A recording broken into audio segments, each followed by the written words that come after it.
Wow, what a point, what a point, what a point. Another smash. Surely he puts this away, and he does. What a point that was. 30 all. Wow.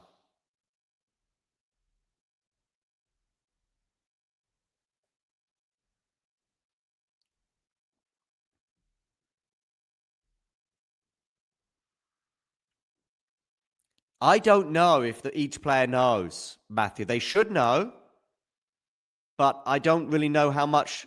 They need to listen to Talking Tennis. We've all laid it all out. Wonderful serve there from from Alex de Minaur. Fritz just needs one game. And Fritz is, listen, I'm optimistic, let's say, that Alcaraz wins tonight.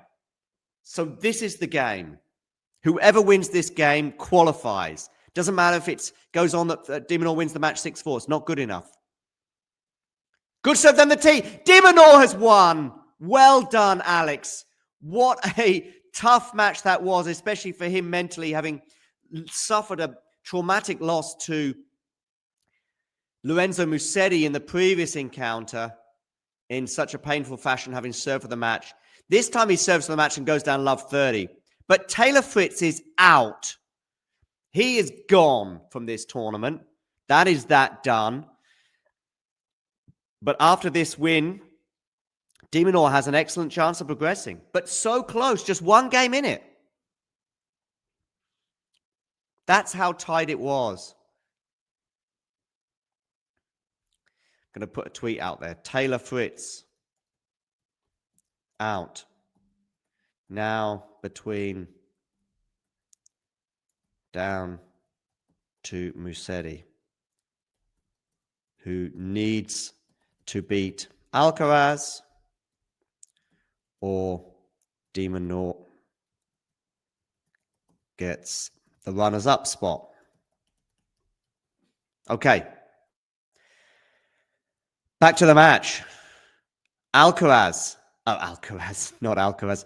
De Minaur winning that one in straight sets, as you can see on the screen. But de Minaur goes up a break in the first set, kind of surprisingly. Fritz gets the break back, and you think, okay, we're back on cue now, and Fritz is going to win the tiebreak. Not at all.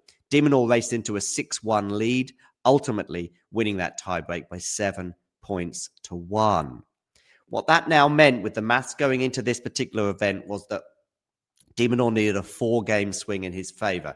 As you can see, he's got one more game in the first set than Taylor, 3 more in the second, 1 + 3. He's got that swing. What happened in the second set is he raced into a 3-love lead and hung on, but he had a few wobbles, particularly when serving out, love 30 down, and you thought, oh no, with all the baggage that he's had recently, especially with some of these tight losses to top 10 players like Musetti. He said he needed to change something. Well, today he did. He won 4 points in a row, which helped him get over the line to win it 7-6, 6-3.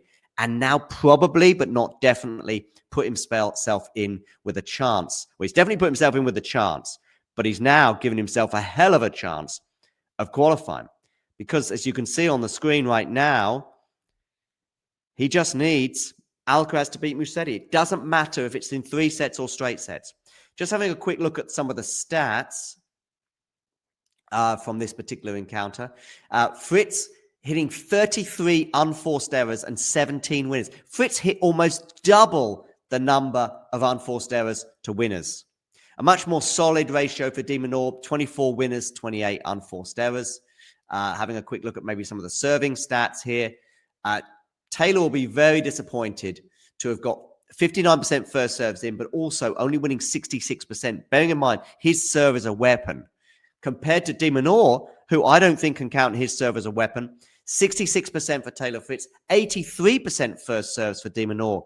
That, to me, is as much about the Taylor return today, which wasn't good enough. And also, the forehand from Taylor. How often did we see Taylor with his head in his hands, having hit a forehand into the net or out? Too much, too often. Anyway, most important stat, of course, is that 7-6, 6-3 has given Alex de Minaur an excellent shot at qualifying as the runner-up in this group. He just needs a win for Musetti. Sorry, a win for Carlos Alcaraz in any way, shape, or form. Because we look at this. If Carlos Alcaraz beats Lorenzo Musetti, you'll have 3 players on 1 match win. Taylor Fritz, we already know, is behind de Minaur in the group now with that 4-game swing, meaning that de Minaur has a slightly better games ratio because de Minaur has won 37 games and lost 39. Taylor Fritz has won 36 games, 1 less, and lost 39, the same. So 1 less game. That's why that last game was so huge. As for Musetti, if he loses, it's going to come down to set differential. If he loses in straight sets, he has won 2 sets and lost 5, -3.